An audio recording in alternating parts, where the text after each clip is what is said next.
Hai semuanya, welcome back to my channel Alivia. Gimana kabarnya? Semoga tetap sehat dan semangat ya. Yang baru gabung aku ucapin welcome. Semoga betah di channel aku ya. Aku butuh banget dukungan dari kalian supaya aku lebih semangat bikin videonya. Apalagi review drama seperti ini, ngeditnya lama banget coy. So bantu subscribe, like, dan komen ya, supaya channelku juga semakin berkembang. Oke, kali ini aku mau lanjutin review drama Sisyphus The Might episode 6. Episode sebelumnya nanti aku taruh linknya di description box ya, supaya kalian bisa langsung nonton. Oke, daripada penasaran, kita langsung aja yuk ke ceritanya. Yang baru tahu drama Sisyphus itu apa? Drama Sisyphus The Might bercerita tentang seorang insinyur jenius yang bernama Han Tae-sul yang diperankan oleh Cho Seung-woo yang mencoba mengungkap kebenaran di balik kematian kakak laki-lakinya Han Tae-san. Selain itu, ada seorang penyelamat dari masa depan yang bernama Kang So-hye diperankan oleh Park Shin-hye yang melakukan perjalanan ke masa lalu untuk bertemu dan membantu Han Tae-sul. Di episode 6, scene dimulai dari masa lalunya Han Tae-sul pada tanggal 6 Agustus 2001. Di dalam lab Tae-sul, terlihat Tae-sul sedang tertidur. Tiba-tiba teleponnya berbunyi, dan ternyata itu dari Tae-san. Waktu itu jam menunjukkan pukul 10 malam. Terlihat Tae-san merupakan seorang teknisi di sebuah kereta api ya teman-teman. Dalam percakapan di telepon, Tae-sul meminta pada Tae-san untuk membangunkan jam 8 malam karena harus menyelesaikan suatu proyek sebelum bertemu investor. Namun Tae-san menjawab bahwa dia sudah menelponnya berulang kali, namun Tae-sul tidak kunjung bangun. Setelah menutup telepon dari Tae-san, Tae-sul pun langsung bergegas menuju komputernya dan terlihat dia sedang memprogram sesuatu. Dan dia berkata, semoga berhasil. Ketika Tae-sul mengklik sesuatu tombol di komputernya, ternyata listrik di labnya mati. Dan ternyata sampai ke penjuru kota. Dari sinilah teman-teman, Tae-sul tahu cara memadamkan listrik secara massal dan akan berguna di masa depan. Kita lihat buat apa? Yuk lanjut. Di tempat kerja Tae-san, suasana menjadi gelap, imbas pemadaman yang dilakukan oleh Tae-sul. Tiba-tiba, Tae-san melihat pria berbaring di rel kereta api. Lalu, Tae-san pun bergegas menghampirinya karena itu merupakan sesuatu yang berbahaya ya teman-teman ketika berbaring di rel kereta api. Terlihat ya teman-teman, pria itu menggunakan daleman saja dan membawa koper, berarti fix kalau dia itu pria dari masa depan. Ketika Tae-san menghampiri pria itu dengan menggunakan senter, hendak menegur sebentar lagi akan ada kereta lewat, sehingga itu akan membahayakan pria itu. Tae-san melihat pria itu memegang foto, dan alangkah kagetnya, ternyata foto yang dia pegang adalah foto Tae-sul bersama Tae-san. Dan di belakangnya terdapat catatan jadwal penyerangan kepada Tae-sul. Tae-san pun lantas membangunkan pria itu dan menanyakan kenapa bisa mengenal Tae-sul dan siapa sebenarnya pria itu. Ketika pria itu terbangun, dia pun langsung pergi tanpa menjawab pertanyaan dari Tae-san.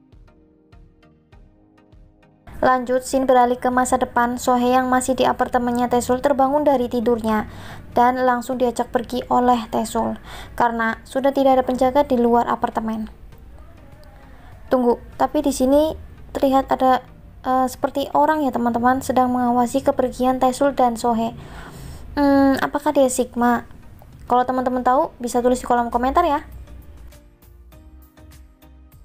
Di sisi lain, Tuan Park sedang berada di dalam bank hendak mentransfer uang sebesar 3 juta won kepada seseorang bernama Kim Jin-hui.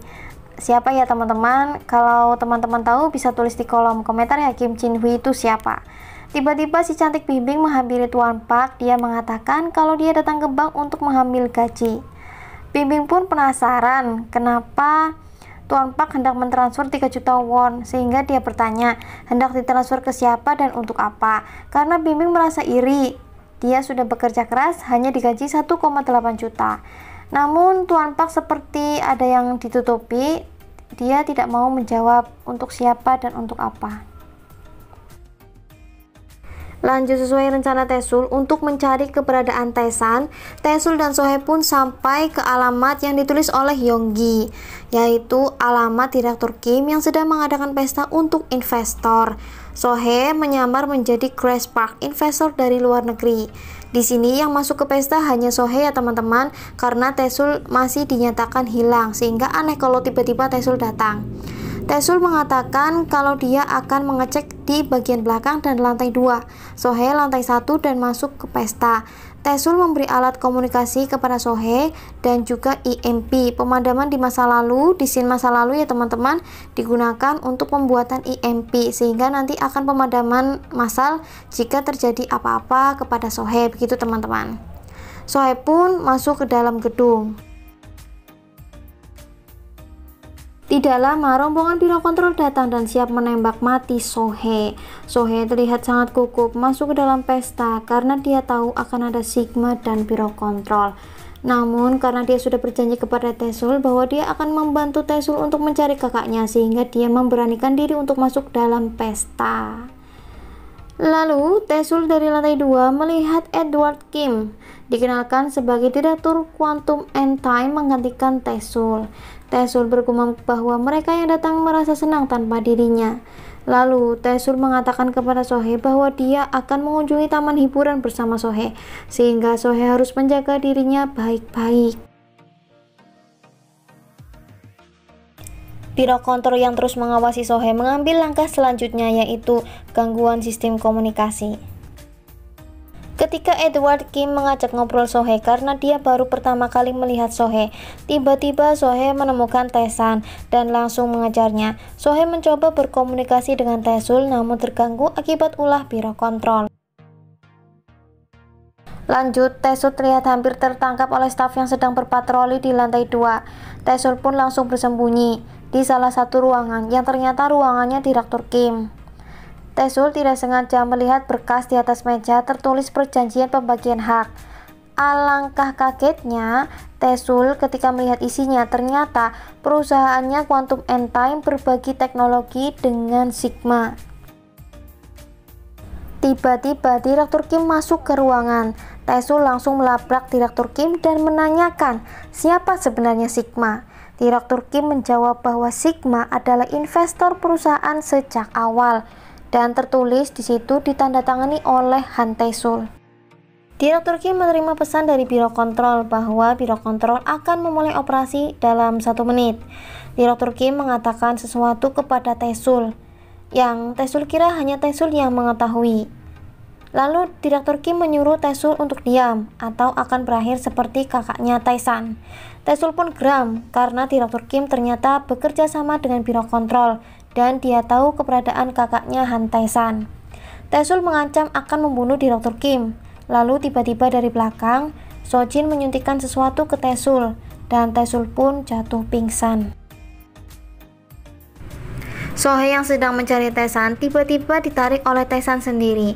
Lalu Taesan mengatakan kepada Sohee bahwa Taesul dalam bahaya kalau ada Sohee di sini dan mengancam jika bertemu dengannya lagi, Taesan tidak segan akan membunuhnya. Sohee menyadari keberadaan biro kontrol, dia pun bergegas lari. Biro kontrol langsung mengejarnya. Sohee berhasil kabur ke lantai dasar, namun Sohee tertembak di bagian kaki oleh penembak jitu dari biro kontrol. Sohee teringat EMP yang diberikan oleh Taesul dan menekannya.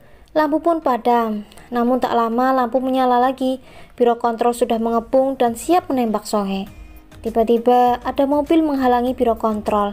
Ternyata dia Sun dan langsung membawa kabur Sohee. Biro kontrol pun langsung mengejarnya. Taesul terbangun dari tidurnya. Dia menyadari kalau dia sedang berada di rumah sakit.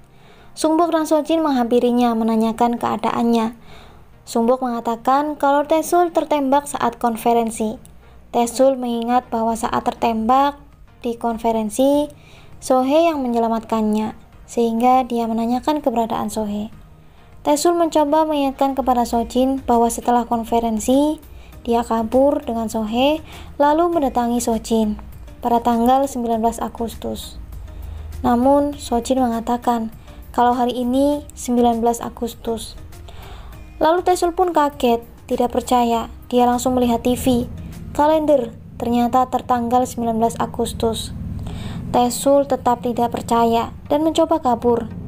Namun tertabrak oleh perawat yang membawa catatan pasien, dan ternyata setelah Taesul melihatnya tertanggal 19 Agustus, Taesul pun meronta.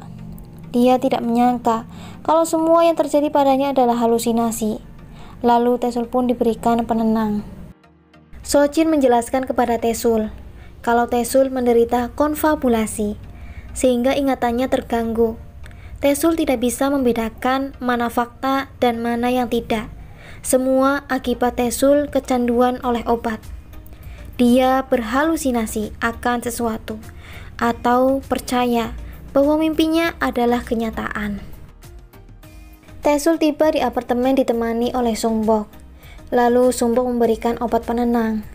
Taesul bercerita kepada Sungbok bahwa dia melihat Taesan di konferensi. Setelah tertembak, Sohye menyelamatkannya.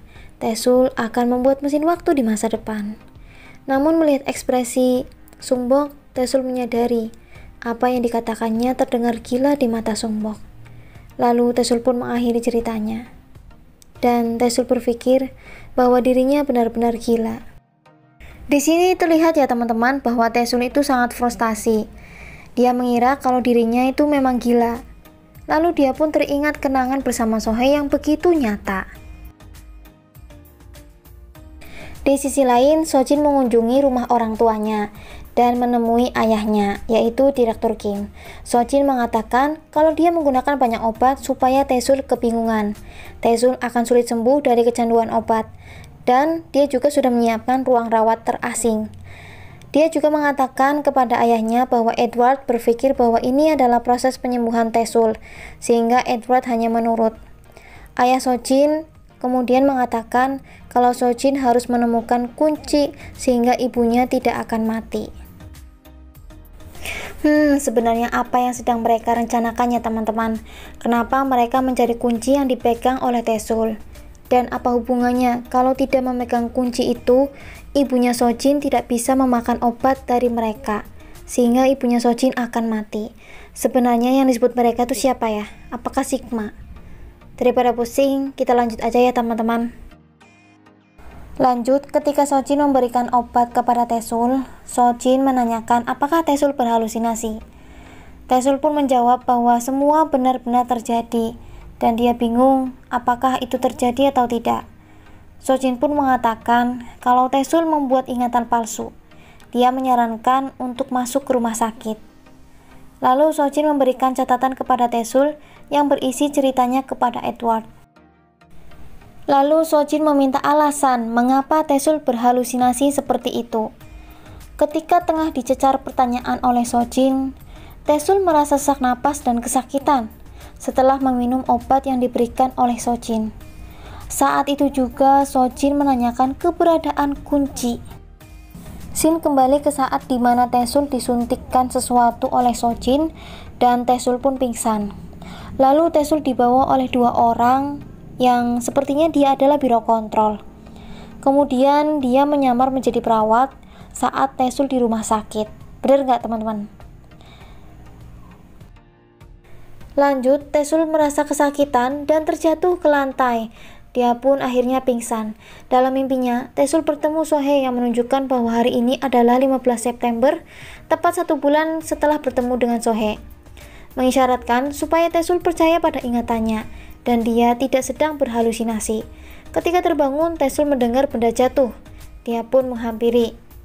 Dia melihat IMP yang diberikan oleh Sohye dan foto pernikahan Taesul dan Sohye. Di belakang foto tertulis, "Aku penganut hidup selipat juga." Dia menyadari bahwa itu adalah Sohye. Lalu, Taesul pun memencet IMP dan lampu pun padam. Keadaan ini dimanfaatkan oleh Taesul untuk kabur. Pengawal dan lain-lain mengejar Taesul. Hyunggi, si biro kontrol yang sedang emosi karena gagal menembak Sohye. Hwang Hyun-sung tiba-tiba datang dan mengatakan kepadanya bahwa proyek ini memang tidak berhasil. Tapi meskipun tidak berhasil, dia tidak boleh tetap diam saja dan harus tetap bergerak dan berusaha. Biro kontrol sedang berpencar mencari Taesul. Taesul pun bersembunyi dari kejaran mereka. Lalu Taesul melihat telepon umum yang rusak. Dia pun memperbaikinya. Padahal situasi lagi genting seperti ini. Tapi kok sempet-sempetnya ya teman-teman dia memperbaiki telepon. Lalu telepon itu ternyata tersambung dan bisa menghubungi Sohe. Lalu ada seseorang yang akan menghajar Taesul. Tiba-tiba orang itu pun terjatuh seperti ada yang menembaknya. Taesul kebingungan, semua orang terjatuh dan dia melihat Sohe membawa tembakan. Ternyata dia menyadari bahwa Sohe yang menyelamatkannya. Dan drama pun berakhir teman-teman. Oke teman-teman, itu dia video Alivia tentang review drama Sisyphus the Might episode 6.